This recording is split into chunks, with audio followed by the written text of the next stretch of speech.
Shotgun, drops to the 50, now steps behind the 50, runs to the right side of the 45 of Wisconsin to the 40, throws it long down the field toward the end zone. Devin Smith, touchdown! Got it, Devin Smith! He's got it for a touchdown in the middle of the end zone. Got behind Marcus Cromartie. Welcome back to patreon.com/the Derrick Lamon Experience, your one-stop shop for your college football news to be exact. Welcome to College Football Playoff Rankings, Episode 1. This is a show where we talk about the recent rankings and look for the week ahead of the teams that are ranked, and we're probably going to do the top 10. Also available on YouTube for the first time. College Football Weekly is not available on YouTube, just on Patreon and on your podcast services, but I'm bringing College Football Playoff Rankings to YouTube as well as Patreon and the free feed. Sorry about that. Anyway, tonight we have our first College Football Playoff ranking, and a couple people are a bit surprised at how things are going, so let's just go ahead and get into it. So I'm going to start from the bottom, 25 up, and then we'll talk about the top teams once we get there. So at 25, we have Air Force at 8-0, Tulane at number 24 at 7-1, Kansas State at 23 at 6-2, Oklahoma State at 6-2 at 22, University of Kansas at 6-2, also at 21. When we get to number 20, we have the USC Trojans at 7-2, UCLA at 6-2 at 19, Utah 6-2 at 18, Tennessee, Oregon State both 6-2. Tennessee's at 17, Oregon State is at 16. Notre Dame is sitting at number 15 at 7-2 as well. Now when we get to 14, we're into the top 15. LSU is 6-2, they're sitting at 14. Louisville at number 13 at 7-1. The Tigers of Missouri at number 12 in the college football playoff rankings, and they are at 7-1.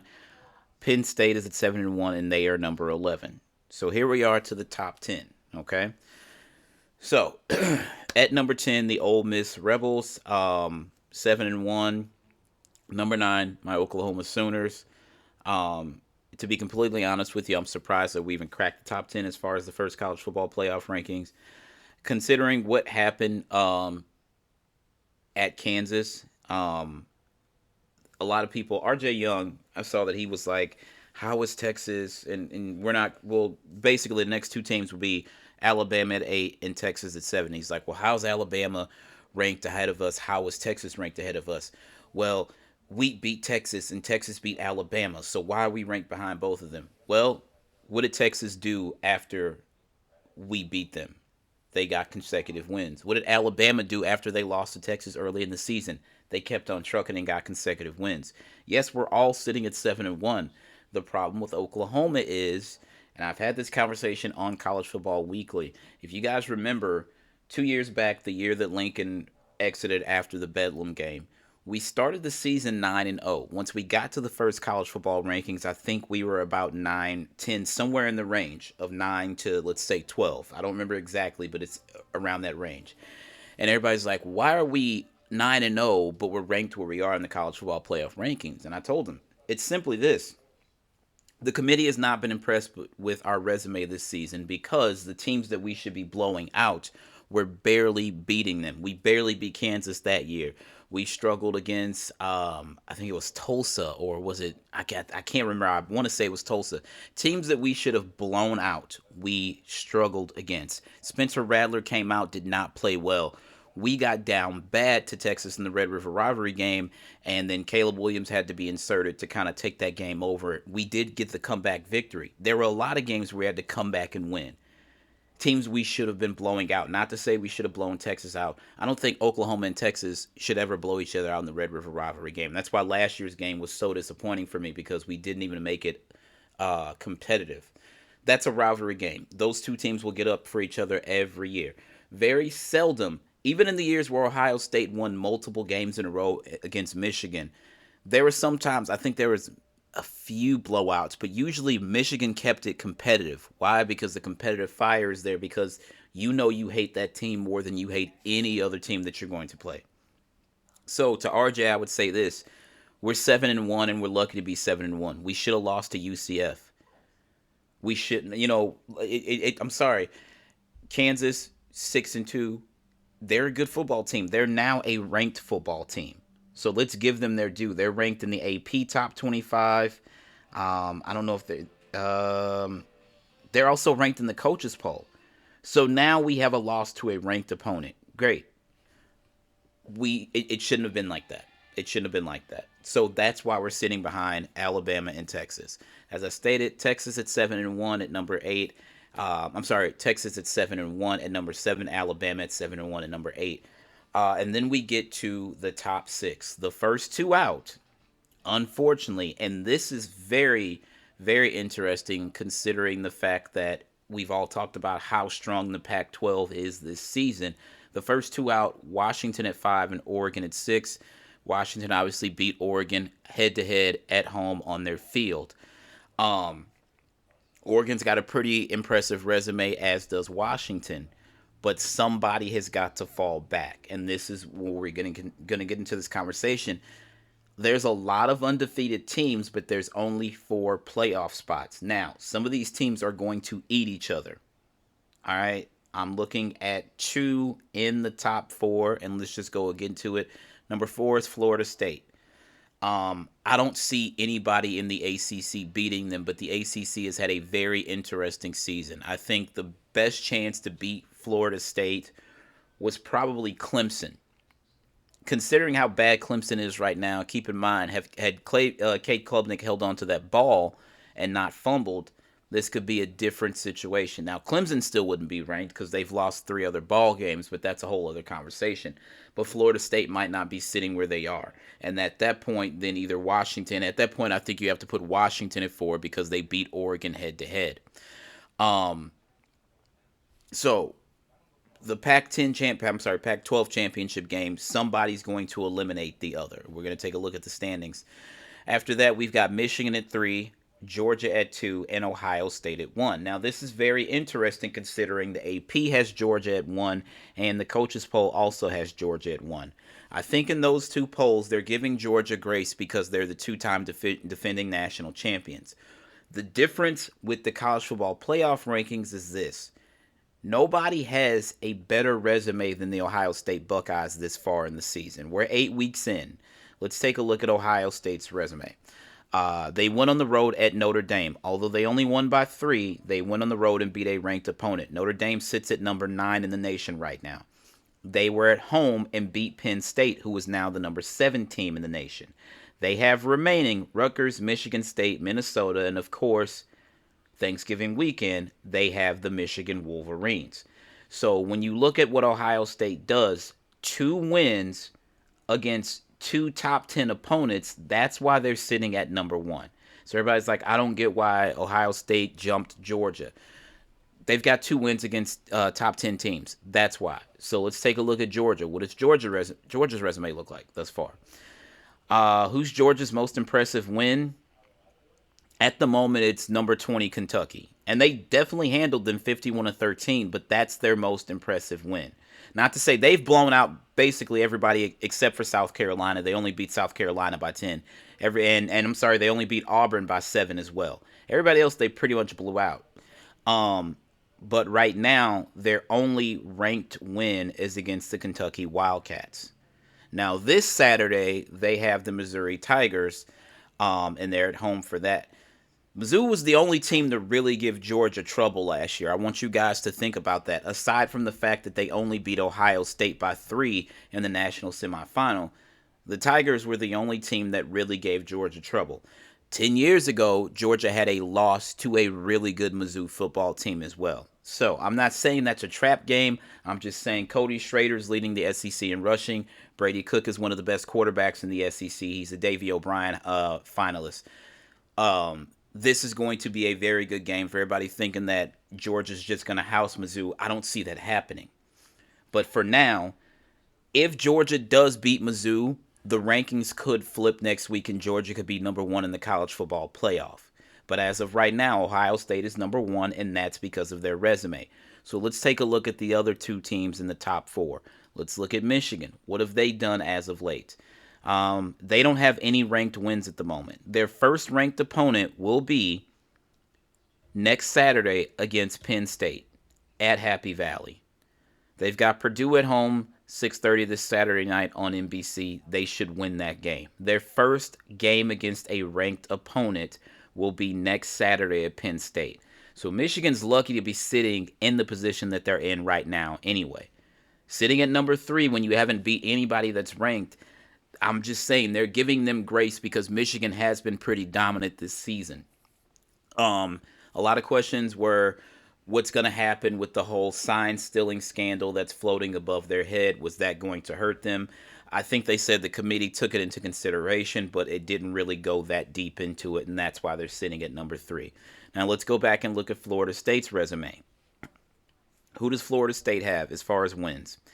They beat LSU, who's number 5 in the nation right now, or at the time, LSU was number 5 in the nation. They've beat Duke, so they have wins against 2 top 25 ranked teams. Not bad. The ACC is really down though. It's very surprising that Duke is as good as they are.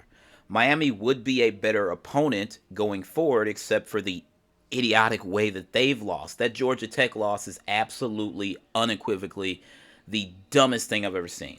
You've got the lead and you've got the ball, kneel on it. Kneel on the ball. But Florida State is sitting at 8-0 and they're first in the ACC. So that's where they are right now. Let's take a look at Washington. Why are they number 5 instead of number 4? Because you could make the case that Washington should be at number 3 and Michigan could be one of the first 2 teams out. Washington's got a win at home against Oregon. They have USC coming up this weekend. They've got Utah the weekend after that, and then they've got Oregon State. So their next 3 games are against ranked opponents. That's going to help them in the long run. Can they run the table? Can they win the Pac-12 championship? Can they play themselves into a college football playoff spot? Now remember, they got to run the table and then they have to win their conference championship. Last year, TCU was sitting at 3 and lost their conference. TCU, where were they sitting? Because they only dropped 1 spot. And they got Michigan, and Georgia got Ohio State. Ohio State benefited from not being in their conference championship game because they lost to Michigan. So they were the 4. Michigan was the 2 and TCU was the 3. Even though TCU lost the Big 12 championship game. I'm sorry I had an issue with that. I definitely did. I'm not going to act like I didn't. So Washington is in probably the best position of obviously the first 2 teams out. Oregon's not in a bad spot either, and the reason is this. Ohio State and Michigan are going to play each other Thanksgiving weekend. We know this. So somebody's going to knock the other one out. Ohio State's sitting at 1. If Ohio State wins, Michigan's all but done. They have no chance of getting to the college football playoff. It doesn't matter what happens ahead of them. That would knock them out. They would have a loss. Ohio State more than likely would still be undefeated. Then they would have no chance at a conference championship because Ohio State would get the berth in the Big Ten championship game. And then they don't have any ranked opponents on their schedule previous to that, so you're 1 game against a ranked opponent. If you lose, you're out. So if Michigan beats Ohio State, that could change things. Potentially, if Georgia and Ohio and Florida State went out and Michigan beats Ohio State, I think we may still see the same top 4. But actually, I think Ohio State at best could fall to 4 and still get in. But I think Washington would get the berth because of their upcoming schedule. 3 ranked opponents in a row, and 2 of them on the road. They have to go to the Coliseum. They have to go to Corvallis. They're home against Utah, but they have to go to Southern Cal, and they have to go to Oregon State. So it's possible that Washington could leapfrog them going into that final weekend of the season. Let's talk about Oregon. Let's see what Oregon has on the horizon, shall we? They've got 2 ranked wins. The Colorado win, obviously, and the win against Utah. They still have USC on their schedule, as well as Oregon State in the Civil War. So they're also in a pretty advantageous position. So let's say that Oregon wins out as well. But because they lost head-to-head to Washington, Washington's going to get that berth in the Pac-12 championship game. So Oregon needs Washington to lose to even have a chance. They need Washington to lose, and truthfully, they need Michigan to beat Ohio State. From where I'm sitting right now, that's the only way Oregon has a path to the playoff. I can't see any other way. I can't see. They need a loss from Washington, and they need to be the biggest fans of Jim Harbaugh and the Wolverines, because they need Michigan to beat Ohio State. Because if Michigan loses, that's it. Michigan loses and Washington holds out, they leapfrog them and they take the 4 spot. And Michigan's either probably 5 or 6 at that point. They're out. All this hinges, though, what happens with Georgia and what happens with Florida State. So let's just go ahead and take a look at the standings for the respective conferences. So we've got Ohio State and Michigan obviously representing the Big Ten. And they're in the Big Ten East. The winner of that game is going to, unless Penn State beats Michigan, or Michigan, screws up, or Ohio State screws up, let's just say they continue on the path undefeated until they meet each other in the Big House Thanksgiving weekend. The winner of that game is going to the Big Ten championship game. If Michigan wins, and they can win the Big Ten, because they would probably get Minnesota or Iowa in the Big Ten title game, they're obviously in. Ohio State could lose that game, and if other shit happens behind them, they may still get in. Remember, they lost to Michigan last year, and they still got into the college football playoff. And they nearly beat Georgia. Remember, Georgia hung like 50 on TCU. I was the main one saying TCU did not belong in the field with any of those teams. And I said I will eat crow if they win. And they beat Michigan. Do I think they should have beat Michigan? I think they were the better team that day. I think Michigan played down to the level of talent, or they did not take TCU serious. When Michigan started to take TCU serious in the second half, that was a different ball game. There was also that targeting penalty at the end of the game that was not called. There was that catch that was a touchdown, in my opinion, in the first half by Michigan that they said was not a touchdown. They said he was down on the 1. There are a lot of things that could have went the Wolverines' way that didn't. TCU should have never made it to the championship game. Now imagine if Michigan beats TCU and then Georgia does not beat Ohio State by 3. Then we get the rematch. It's possible. So again, as far as the Big Ten goes, they have 2 representatives at the moment, Michigan and Ohio State. One of them is going to cancel the other one out. If Ohio State beats Michigan, all bets are off. The Wolverines do not have a path to the playoff, in my opinion.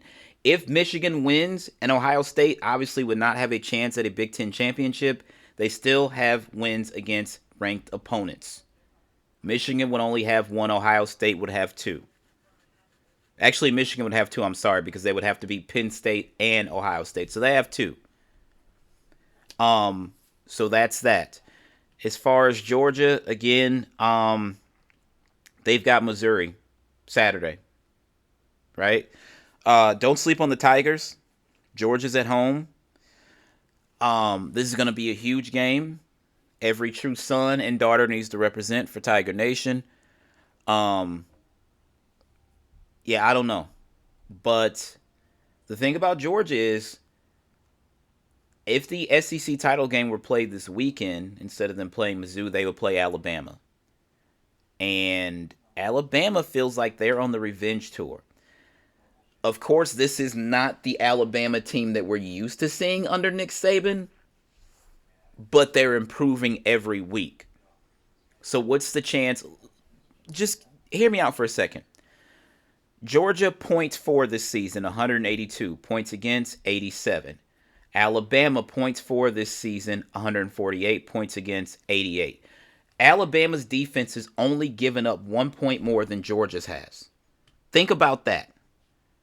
So this ain't just some open and shut, Georgia's going to roll Alabama in the SEC title game. I don't see that happening. That game's a lot more competitive than what people think. Alabama has 2 wins against the AP top 5 and Georgia only has 1. I'm sorry, AP top 25. I'm sorry. So keep that stuff in mind. This isn't just some foregone conclusion that Georgia's going to get in. Georgia could lose the SEC title game to Alabama and still get in. Remember when they won their first national title a couple years back, they lost the SEC championship game and they still got in. Could we see something like that happen this year? Alabama has no way in unless they win the SEC title game. They could jump somebody. That one loss, remember, you would then be judging Alabama's one loss against the one loss of Ohio State and whoever else has one loss once we get to conference championship weekend. So prepare for chaos, in my opinion. The Pac-12, let's look at their standings. Right now, Oregon's on the outside looking in as far as the Pac-12 championship game goes. However, if the game was played this weekend, it'd be Washington versus USC. However, remember, those two teams still have to meet, and USC and Oregon still have to meet. Oregon State is not in a bad position. They're not going to get into the conference, the college football playoff, but maybe it would be nice and interesting if Oregon State, one of the two teams who does not have a conference to call home next year, other than the fact that they will still act as part of the Big 12 with Washington State, wouldn't it be ironic if they won the Pac-12 championship? It'd be a little weird, not going to lie. So the Pac-12, it doesn't matter. Oregon and Washington sitting there at 5 and 6. That conference is going to eat each other alive. They're good. A little too good. They're going to eat each other alive. So just to recap, we have Georgia at 1. I'm sorry, Ohio State at 1, Georgia at 2, Michigan at 3, and then Florida State at 4. Now, let's say that it played out that way. This would be the most interesting thing for me. However, because I think the highest seeded team gets to pick where they play, that's where the issue is. I would love to see a classic Big Ten Pac-12 championship matchup, but you need somebody that would be provided. Either Ohio State or actually Michigan would need to win for that to happen. Or no, Ohio State. Washington would have to get in. And I think it would be better served if that game was played at the Rose Bowl for obvious reasons. For obvious reasons. That would be really nice. Is it going to happen? I don't know. I'm looking at this right now, and it's the first ranking, and it's still early. The way this could shake out, though, could we get a Big Ten and Pac-12 championship game in the Rose Bowl? That would be nice. Possibly, yeah, if Michigan loses to Ohio State in the game, that could create that matchup, because that would leave room for Washington or Oregon if they could run the table and then face each other. I think it would be really nice if they faced each other in the Pac-12 title game with an opportunity to, number one, win the Pac-12 championship spot and get the Rose Bowl bid. And if Ohio State is still sitting at 1 after the conference championship dust settles that Saturday night, they should elect to go to the Rose Bowl. As a member of the Big Ten, you should go to the Rose Bowl. They should want the Rose Bowl. That's just, I don't know. I don't see any other way. Like, why would you not want the Rose Bowl? That makes all the sense in the world to me as a member of the Big Ten. And if you're the Pac-12 representative and you're seated at 4, yeah, you should want the same goddamn thing, would you not? So let's see. The semifinals. So we're at the Rose Bowl and at the Sugar Bowl. The Rose Bowl kickoff will be Monday, January 1st at 4 p.m. And then the Sugar Bowl will be a 7:45 p.m. kickoff later on that night. I'm praying that the Saints start looking towards a new venue. The Superdome is very much dated. I don't care how many times you renovate that place. It's still gonna, never mind. I'm not gonna get into it. But anyway, so yeah, that's all I got for you guys after the first rankings are out. Very, very interesting. I'm not gonna lie. Am I surprised that Ohio State is ranked number 1? No, I'm not, because they've got wins against ranked opponents. Georgia does not have that. Michigan does not have that. While I think Michigan has been a bully and beating up on teams, they don't have ranked opponents. That's their biggest issue. They haven't beat anybody that's ranked yet this year. So, while the back half of Ohio State's schedule, other than Michigan, isn't like anything to write home about, they still have ranked wins already. They have the Notre Dame win and they've got the Penn State win. And those wins matter. So anyway, I'm going to go ahead and end this like I end every other episode of my podcast. Believe in yourself first and foremost, because if you don't believe in yourself, of course, nobody else will believe in you. As always, my name is Derrick Lamon Jackson. That's my time. You guys have a great day. Peace.